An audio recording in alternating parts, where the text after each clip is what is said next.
하나님이 되고자 선악과를 입에 베어문 인간은 하나님이 되기는커녕 타락하여 자신의 결핍에 부끄러움을 느끼게 되고 그 부끄러움을 숨기는데 급급한 그런 가련한 존재가 되어버리고 말았습니다.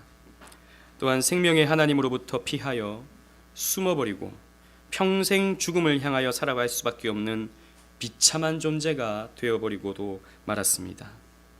또 자신의 잘못을 다른 사람들에게 떠넘기는 그런 비겁한 존재가 되어버리고 말았습니다. 이것이 지난주 우리가 살펴보았던 타락한 인간의 실존이었습니다. 그런데 이것이 끝이 아닙니다. 오늘은 지난주에 이어서 타락한 인간의 실존에 대해서 또 다른 측면에 대해 여러분들과 함께 말씀을 나누고자 합니다. 이 말씀을 우리가 하나하나 살펴볼 때 우리에게도 이러한 타락한 인간의 모습들이 남아있진 않는지, 이런 흔적들이 우리에게 있진 않는지 생각해 보시면서 우리는 어떻게 하면 이 타락한 이 저주스러운 모습들을 벗겨낼 수 있는지에 대한 답까지 함께 찾아보는 시간을 갖고자 합니다. 첫 번째로 타락한 인간의 실존은 깨어진 인간관계를 갖게 됩니다. 우리 12절로 13절 말씀을 다 같이 한번 읽어보도록 하겠습니다. 12절 13절 12절 13절입니다. 시작. 아담이 이르되 하나님이 주셔서 나와 함께 있게 하신 여자 그가 그 나무 열매를 내게 주므로 내가 먹었나이다. 여호와 하나님이 여자에게 이르시되 내가 어찌하여 이렇게 하였느냐. 여자가 이르되 뱀이 나를 꿰므로 내가 먹었나이다. 아멘. 우리는 지난주 이 본문으로 자신의 잘못을 다른 사람에게 떠넘기는 비겁한 존재가 바로 인간이다 라고 말씀을 나눈 바가 있습니다. 그러나 이 본문을 조금 다른 관점으로 살펴보기를 원합니다. 하나님은 이 아담과 하와를 한 몸 되게 하셨죠. 창세기 2장 24절 말씀을 보면 그러므로 남자가 부모를 떠나 그의 아내와 합하여 둘이 한 몸을 이룰지로다 라고 말씀하셨습니다. 아담과 하와는 한 몸이 된 것입니다. 하나가 되게 하셨던 것이죠.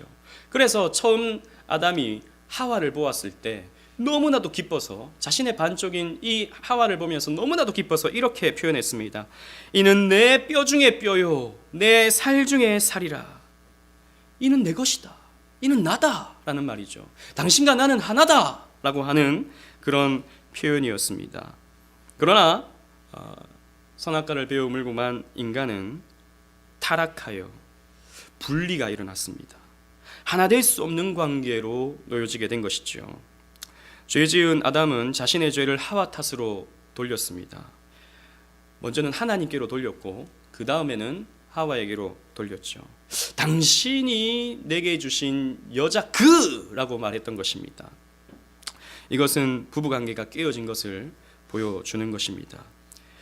이로 인해서 사실 이 땅의 완벽한 부부관계, 온전히 하나 되는 부부관계란 없게 되었습니다. 죄를 가지고 우리가 이 땅에 살아가는 한은 완전한 부부관계란 없다라는 것이죠.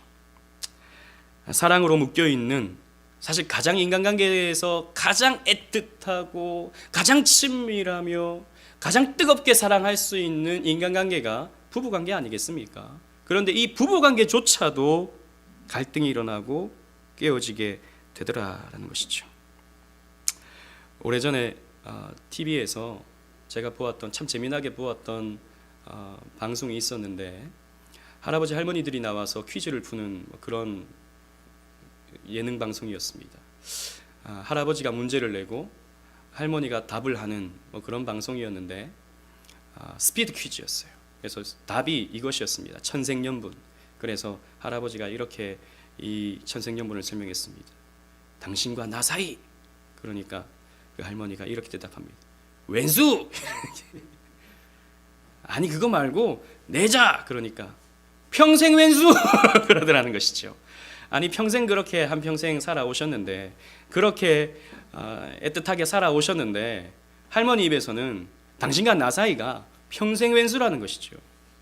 이렇게 살아가는 것이 사실 모든 인간관계 그리고 부부관계의 실존인 것입니다.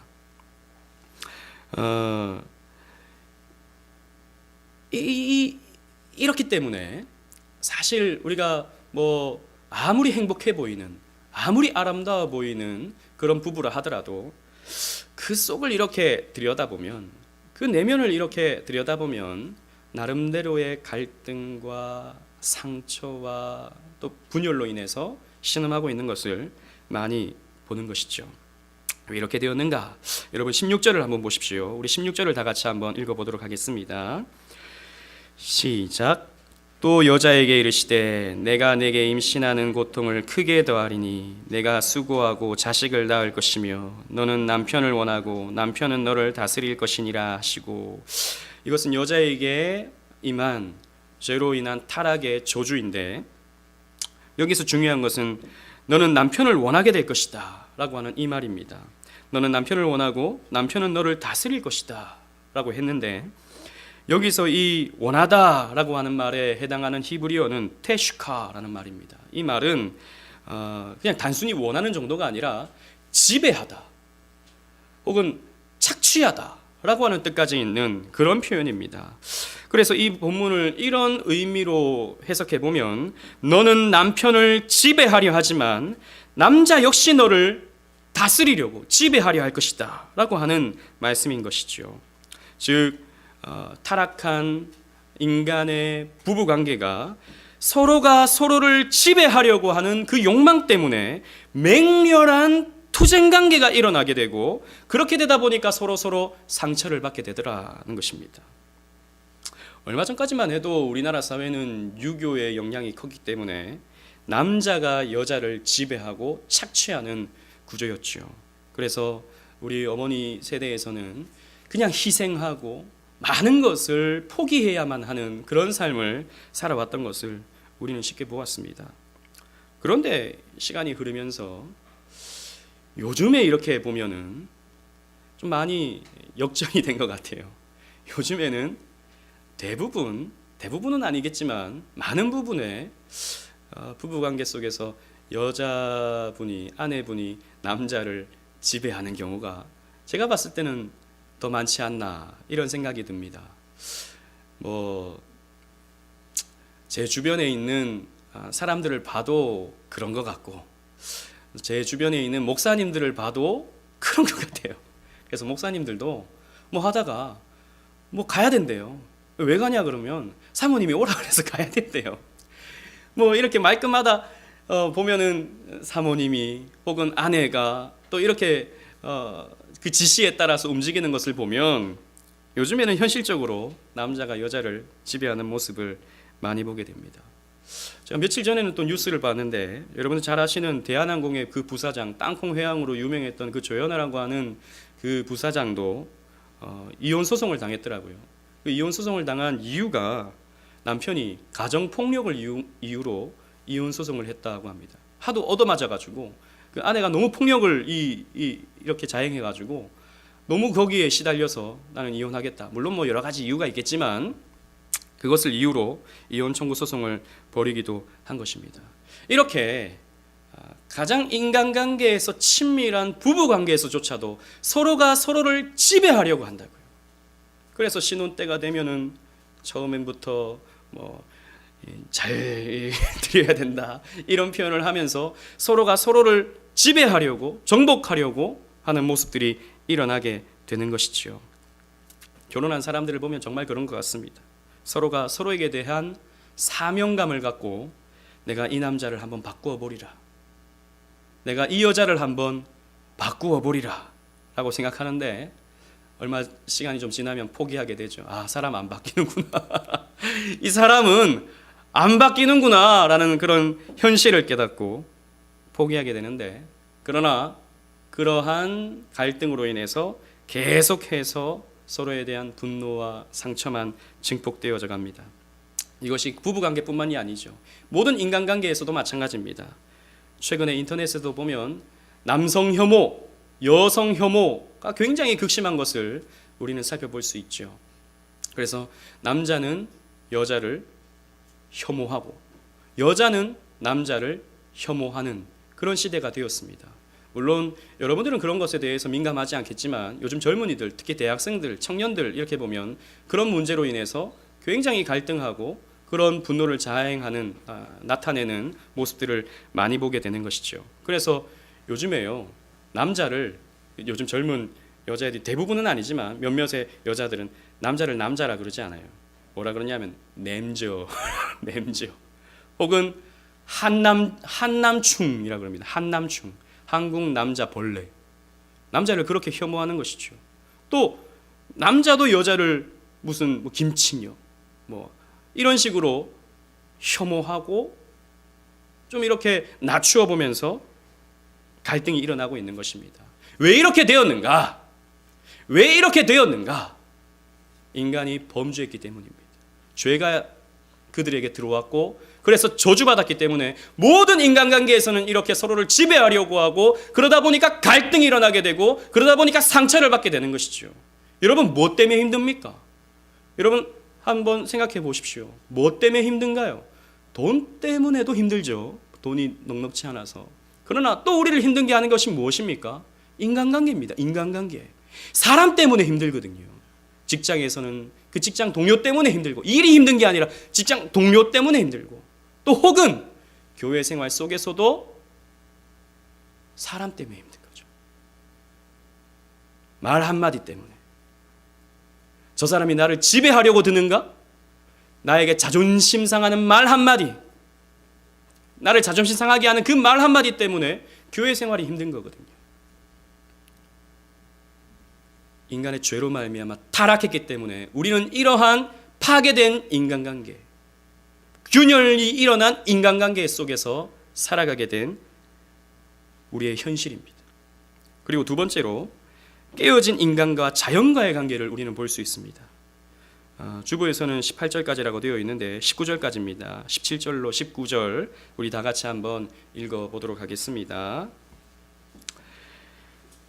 시작. 아담에게 이르시되 내가 내 아내의 말을 듣고 내가 내게 먹지 말라 한 나무의 열매를 먹었은즉 땅은 너로 말미암아 저주를 받고 너는 내 평생에 수고하여야 그 소산을 먹으리라. 땅이 내게 가시덤불과 엉겅퀴를 낼 것이라. 내가 먹을 것은 밭의 채소인즉 내가 흙으로 돌아갈 때까지 얼굴에 땀을 흘려야 먹을 것을 먹으리니 내가 그것에서 취함을 입었음이니라.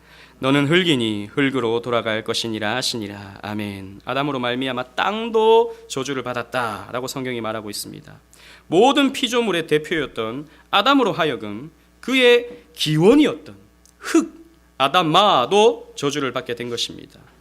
원래 아담은 우리 지난번에도 살펴봤던 것처럼 에덴 속에서 부족함 없이 풍요롭게 살았습니다. 그는 기쁘게 땅을 경작했고 또 그 결실을 만족할 만큼 얻을 수 있었습니다. 에덴에게 있어서 그에게는 부족함이 없었던 것이죠. 그런데 아담의 저주로 인해서 땅도 저주를 받아 가시와 엉겅퀴를 내게 되었습니다. 그래서 인간은 죽어라고 일을 해야 겨우 먹고 살 수 있는 그런 존재가 된 것이죠. 이것은 노동의 저주라고도 할 수 있습니다. 원래 아담도요, 노동을 했습니다. 에덴 동산에서 땅을 경작하라라고 하는 하나님의 명령에 따라서 에덴 동산을 경작하는 일을 했어요. 그러나 만족하면서 했습니다. 기쁘게 했습니다. 그러나 타락한 이후에는 힘들게 일하는 것이죠. 고통스럽게 일하는 것이죠.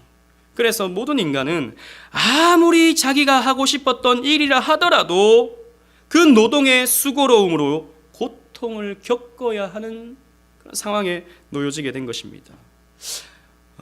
요즘에 제가 TV를 한 번씩 보면 연예인들이 막 여행 다니면서 맛있는 거 먹고 어디 다니면서 이걸 보면 부럽기도 합니다. 저렇게 공짜로 비행기 타고 저 여행지 가서 맛있는 거 먹는 거 보면 야, 연예인들 좋겠다 이런 생각이 들 수 있겠지만 그 연예인에게 한번 물어본다면 아유, 그렇게 맛있는 거 먹으니 행복하시겠어요? 라고 물어본다면 아마 아니요, 그거 맛있게 먹느라고 얼마나 힘든지 몰라요. 맛있게 먹는 척 하느라고 얼마나 힘든지 몰라요. 이렇게 말할 겁니다. 그 비행기 타느라고 얼마나 힘든지 몰라요. 그렇게 말할 것입니다. 우리가 봤을 때는 화려해 보이고 좋아 보이고 만족스러워 보이는 어떤 일이라 하더라도 그 속에 들어가면 다 그 일로 인해서 나름의 스트레스를 받고 고통을 겪게 되는 것이죠. 인간이 타락했기 때문입니다. 저희도 예전에 큰 교회에서 사역을 할 때 어느 권사님이 저한테 그렇게 말씀하셨어요. 아유, 목사님은 옛날부터 목사님이 되고 싶다 하셨으니까 또 이렇게 좋은 환경에서 또 하고 싶은 일을 하시니까 목사님 참 좋으시겠어요. 아침부터 저녁까지 말씀 전하고 기도하고 얼마나 행복하시겠어요, 목사님. 그렇게 말씀하시는데 제가 이런 말씀을 못 드리고 속으로 그럼 권사님이 한번 해보셔요 이렇게 한번 생각을 했던 적이 있습니다. 예, 저는 행복하죠. 저는 정말 목사의 일을 하는 것이 너무나도 행복하고 그때도 너무나도 만족하면서 이렇게 살아왔습니다. 그러나 그 속에서 받는 나름의 힘듦은 있거든요. 그 속에서 겪는 나름대로의 그런 애환은 분명히 있거든요. 그런 수고로움이 누구에게나 있는 것입니다. 그러니까 인간이 어떻게 하냐 하면 이런 수고로움을 벗어보려고 인간은요, 문명을 개발하기 시작합니다. 문명을 개발하여서 계속해서 더 편해지려고, 더 안락해지려고, 더 부유해지려고 애를 쓰게 되는 것이죠. 그래서 자연 만물을 훼손하기 시작합니다. 자연을 더 많이 개발하고 이용해야 내가 안락할 수 있다라고 생각하는 것이죠. 더 많이 내가 이 재화를 만들어 놓고 창고에 넣어놔야 내 삶이 안락해질 수 있다라고 생각하는 것입니다. 그래서 자연을 망가뜨리고 공격하는 것입니다. 그런데 어떻게 됐습니까? 무분별한 개발로 인해서 수많은 살림이 깎여 산사태가 일어납니다. 인간은 건강과 배부름을 위해서 더 좋은 것을 먹고자 이것도 잡고 저것도 잡아먹고 저것도 잡아먹고 하면서 수많은 동물 자원과 어족 자원이 멸종되었습니다. 물론 이렇게 그 바다의 해류가 바뀌면서 요즘에는 안 잡히는 그런 명태라든지 오징어라든지 이런 게 있다 하지 않습니까? 그래서 조금 더 북쪽으로 올라가야 잡히는데 우리는 북한을 갈 수 없으니까 요즘에 오징어가 금징어라 그러잖아요. 그런데 그게 문제가 아니라 아예 조금이라도 더 많이 잡고자 그 그물을 촘촘하게 해서 그 치역까지도 다 잡아버리니까 어족 자원이 씨가 말라버리는 것입니다. 이런 현실을 우리 뉴스를 통해서 많이 보고 있지 않습니까?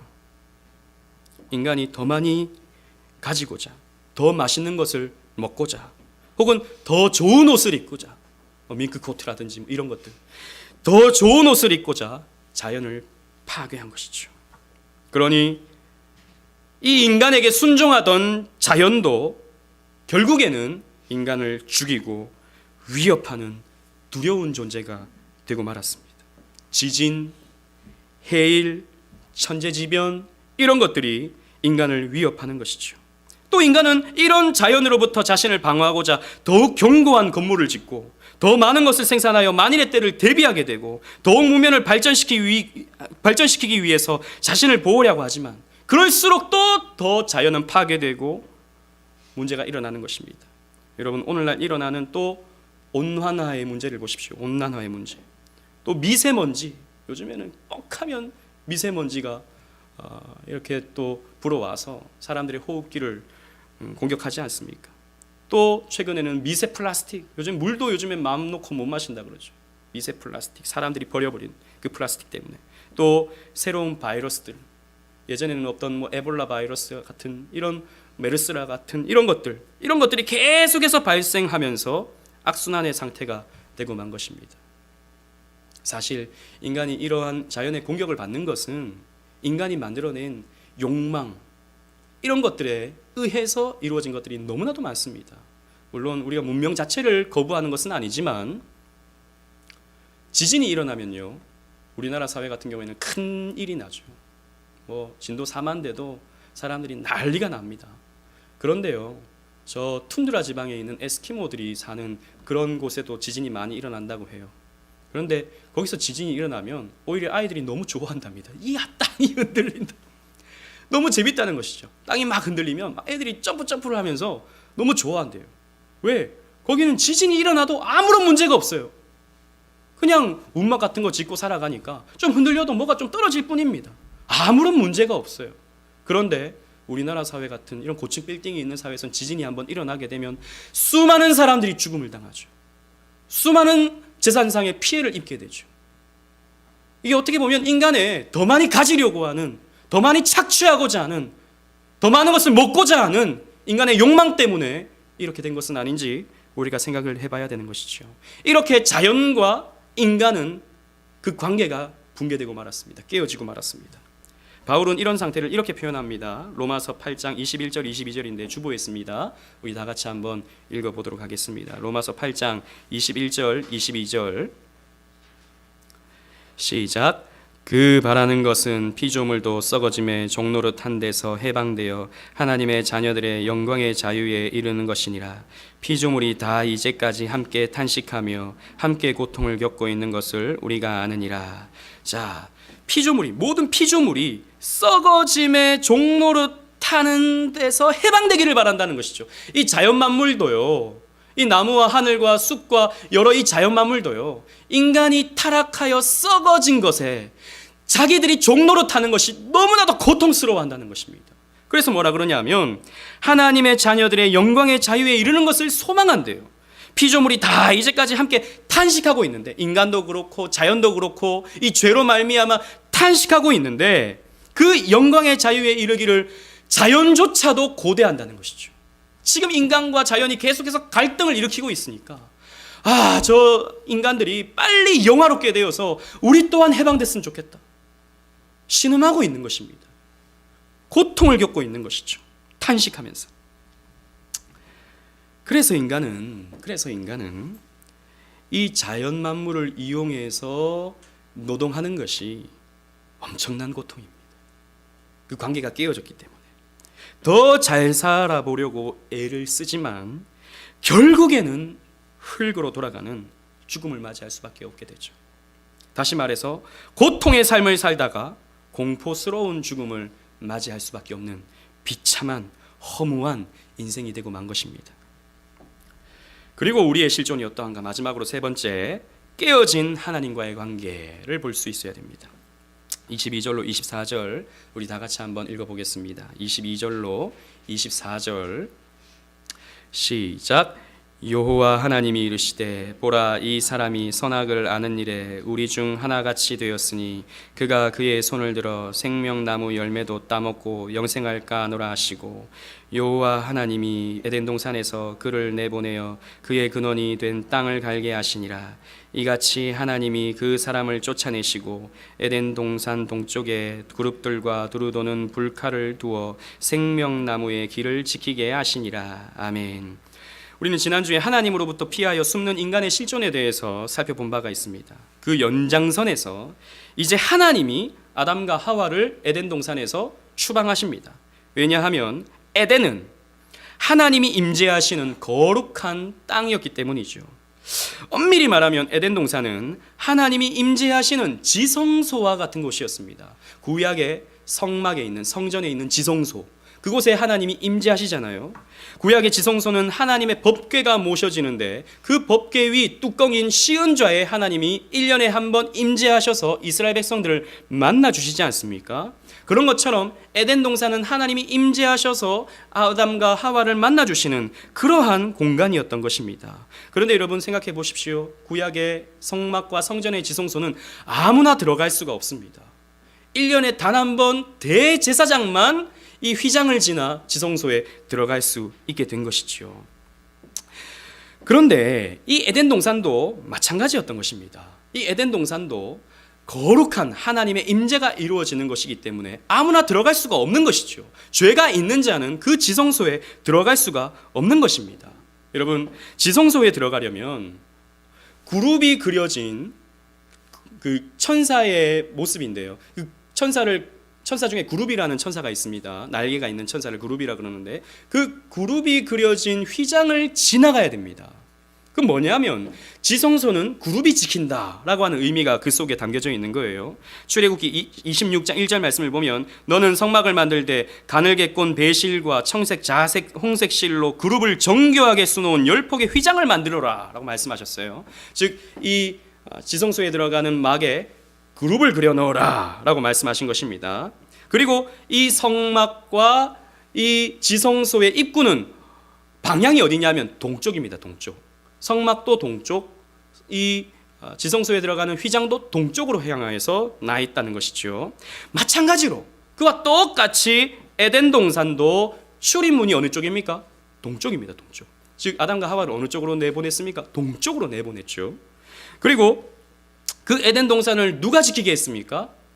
그룹들을 통해서 지키도록 했죠. 그래서 그룹들이 불칼을 가지고 지키도록 했던 것입니다. 이것은 뭐냐면 에덴은 하나님이 임재하시는 지성소다라고 하는 것을 우리에게 가르쳐 주는 것입니다. 나중에 이 부분에 대해서 에덴 동산과 성막과 성전에 대해서, 그리고 앞으로 우리에게 임하시는 예수 그리스도라고 하는 그 성전에 대해서 제가 나중에 또 한번 이 주제를 가지고 여러분들과 말씀을 나누고자 합니다. 에덴은 그런 지성소였던 것이죠. 그래서 아담과 하와는 이 지성소에서 나갈 수밖에 없었습니다. 왜? 죄를 가지고 있었기 때문에. 우리 생각은 하나님은 매정도 하시지, 그거 뭐 하나 선악과 하나 따먹었다고 좀 거기서 회개하도록 만들어 두시지, 너무 야박하게 쫓아내시는 것은 너무하신 것이 아닌가라고 하는 생각을 우리가 할 수 있지만, 사실 이렇게 아담과 하와를 내쫓으신 것은 하나님의 엄청난 배려였습니다.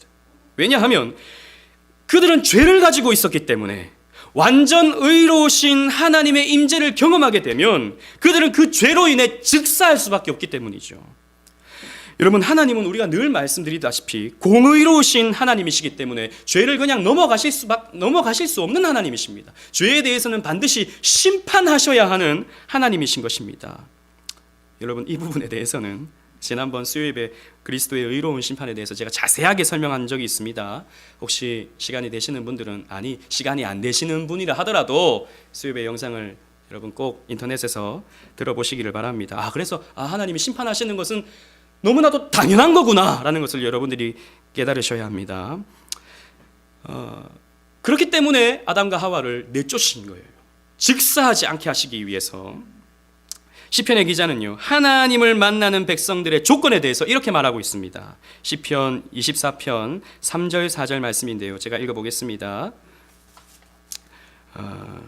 주부에 있습니다. 다 같이 한번 읽어보겠습니다. 주부에 있는 시편 24편 3절 4절 시작.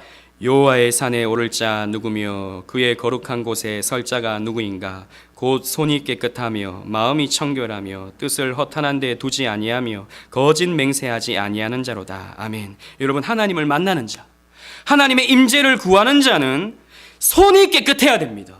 마음이 정결해야 됩니다. 뜻을 허탄한 데 두지 아니하며 거짓 맹세치 아니하는 자가 하나님 앞에 설 수 있는 거예요. 즉 의로운 자가 하나님 앞에 설 수 있는 것입니다. 이렇게 하나님을 만나는 자는 죄가 없어야 되는 것이죠.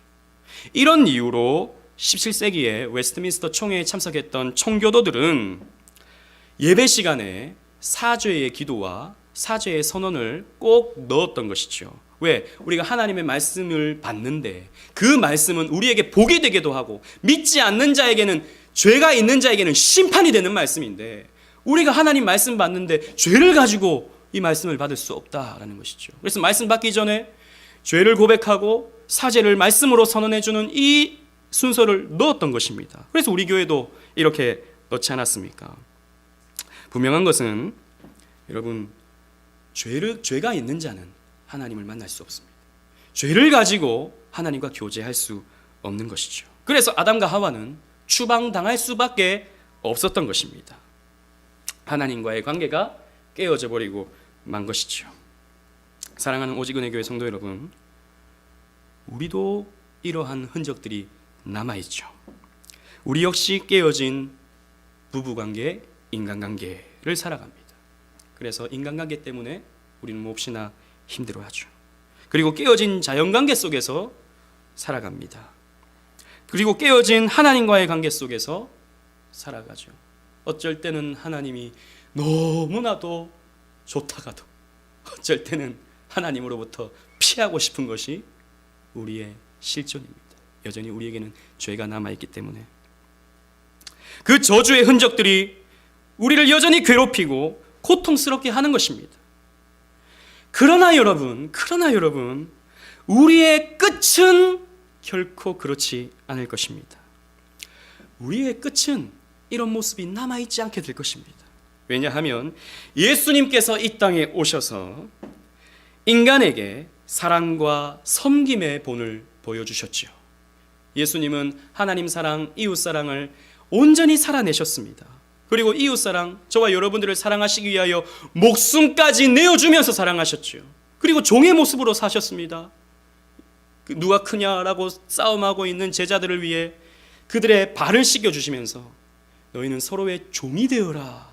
내가 이렇게 너희를 섬긴 것 같이 너희도 서로를 섬겨라 라고 말씀해 주시면서 서로를 지배하지 아니하고 서로를 섬겨줘야 하는 그리스도의 모습들을 우리에게 나타내 보여주셨고, 그러한 삶을 우리 대신 살아주신 것입니다. 또 예수님은 이 땅에 오셔서 자연 만물과 관계를 회복시켜 주셨습니다. 여러분, 성경의 장면들을 떠올려 보십시오. 예수님이 풍랑이 있는 바다 위를 떠다니셨습니다. 그런데 예수님께서 말씀하셨습니다.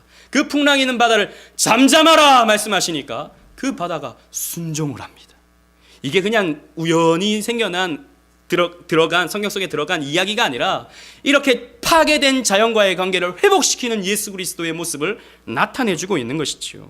그래서 이 자연 만물도 우리 그리스도인들이 이 자연 만물을 잘 가꾸고 우리의 욕심을 버리면서 잘 보존해 나갈 때 이 자연 만물 또한 회복되어져 가는 것입니다. 또 예수님은 십자가로 말미암아서, 십자가로 하나님과 우리 사이에 다리를 세워주심으로 말미암아 하나님과 우리 사이를 화목시켜 주셨습니다. 그가 찔림은 우리의 허물 때문이고, 그가 상함은 우리의 죄악 때문에, 그가 징계를 받음으로 우리가 나음을 입었고, 그가 채찍에 맞음으로 우리가 나음을 입었도다 라고 하는 이 말씀이 바로 하나님과 우리 사이를 화목시켜 주신 것이죠. 그래서 여러분, 그리스도의 통치 안으로 들어가게 되면, 그리스도의 말씀 안으로 들어가게 되면 우리의 관계는 조금씩 회복되어져 가는 것입니다. 그래서 여러분, 좀 길지만 성경 한번 찾아보도록 하겠습니다. 계시록 22장 맨 뒤에 있습니다. 신약 성경 맨 뒤에 22장 1절로 5절 말씀인데요, 우리 다 같이 한번 읽어보도록 하겠습니다. 계시록 22장 1절로 5절 말씀. 조금 길지만 우리 한번 또박또박 읽어보도록 하겠습니다. 시작. 또 그가 수정같이 맑은 생명수의 강을 내게 보이니 하나님과 및 어린 양의 보좌로부터 나와서 길 가운데로 흐르더라. 강 좌우에 생명나무가 있어 12가지 열매를 맺되 달마다 그 열매를 맺고 그 나무 잎사귀들은 만국을 치료하기 위하여 있더라. 다시 저주가 없으며 하나님과 그 어린 양의 보좌가 그 가운데에 있으리니 그의 종들이 그를 섬기며 그의 얼굴을 볼 터이요 그의 이름도 그들의 이마에 있으리라. 다시 밤이 없겠고 등불과 햇빛이 쓸데없으니 이는 주 하나님이 그들에게 비치심이라. 그들이 세세토록 왕노릇하리로다. 아멘. 여러분 보십시오. 아담의 불순종으로 실패한 역사를 마지막 아담 되시는 우리의 어린 양 예수 그리스도께서 새 에덴을 우리에게 회복시켜 주시는 것입니다. 창세기에 묘사된 에덴 동산의 동일한 표현이 이 요한계시록 22장에 그대로 반복되고 있거든요. 강 좌우에 동산 좌우에 강이 흐르고 있고 그 중앙에 나무가 있는 이러한 장면으로 새 하늘과 새 땅과 에덴 동산이 병멸되고 있는 것을 우리는 살펴볼 수 있게 되는 것입니다. 뭐냐면 우리의 어린 양 되시는 예수 그리스도께서 우리 대신 저주를 받으시사 우리가 가지고 있는 저주를 가져가시는 거예요. 여전히 우리에게는 그 저주가 남아있지만 더 이상 우리에게는 저주가 없습니다. 여러분, 우리는 여전히 그 흔적들만 남아있는 거예요. 우리는 조금씩 그 저주들을 이겨나가게 될 것이고 하나님과의 관계, 자연과의 관계, 인간관계를 회복시키게 되는 것입니다. 그래서 마지막 날 저 새하늘과 새 땅에서는 완벽하게 그 모습들이 회복되어서 우리는 서로가 서로를 지배하지 아니하고 서로를 섬기며 살아가기 때문에, 서로가 서로를 다 섬기며 살아가기 때문에 모두가 왕이 되는 거예요. 여러분 생각해 보세요. 이 세세토록 왕노릇하리로다 그랬는데 그럼 다 왕이 되면 그럼 누가 신하합니까? 거기서 누가 신하해요? 천국 가서 다 왕인데 서로가 다 신하가 되어주는 거예요. 서로가 서로를 극진하게 높여주고 섬겨주니까 새하늘과 새 땅에서는 다 왕 같은 존재가 되는 것입니다. 다 왕관 쓰고 있는 게 아니라. 또 마찬가지죠. 그곳에서 자연 만물은 우리에게 다 복종하고 우리에게 풍성한 것을 공급하게 될 것입니다. 그래서 생명나무의 실과를 우리는 저 새하늘과 새 땅에서 마음껏 먹게 될 것입니다. 그리고 하나님은 우리의 하나님이 되셔서 예수 그리스도는 우리의 주가 되셔서 우리는 그분의 얼굴을 뵙고 그분이 비추시는 영광의 빛 아래에서 우리는 살게 될 것입니다. 우리의 어린 양 예수 그리스도로 말미암아서 말입니다. 그러므로 여러분, 오늘날 여러분들 가정 속에서 부부간의 갈등이 있습니까? 왼수, 아니 평생 왼수, 어쩌면 좋은가? 그런 생각이 여러분 있습니까? 조금만 참으십시오. 조금만 참으시면 그 갈등이 끝이 납니다. 노동으로 인해서, 일로 인해서 지쳐가고 도망가 버리고 싶은 그런 성도들이 있습니까? 조금만 참으십시오. 안식의 때가 곧 다가옵니다. 하나님의 살아계심과 구원하심에 대해 믿음이 부족해서 어떨 때는 하나님이 살아계신 것 같다가 어떨 때는 하나님이 안 계신 것 같다가 이런 흔들리는 분들이 있습니까? 여러분, 조금만 기다리십시오.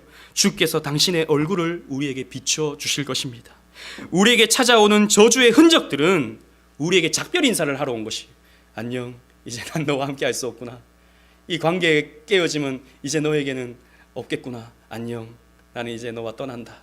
우리에게 작별 인사하러 온 것이지 이제 우리에겐 더 이상 저주가 없게 되는 것입니다. 그러므로 오늘 하루도 남은 우리의 일생도 예수 안에서 살아가시는, 이 관계를 회복하시는 예수 안에서 살아가시는 우리 오직 은혜교회의 모든 권속들 되시기를 주님 이름으로 축원합니다.